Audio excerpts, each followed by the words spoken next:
Мен Тыныштықов Ұлан, Арал ауданы Арал индустриалды-техникалық колледжінің 2 курс студентімін.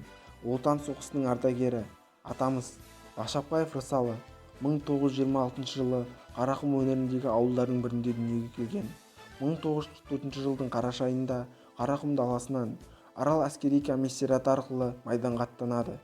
1944 жылдың қараша айынан 1945 жылдың желтоқсан айына дейін Ресейдің батысында орналасқан Борисоглебск қаласында резервтегі 101-ші атқыштар полкінде әскери қызмет етеді.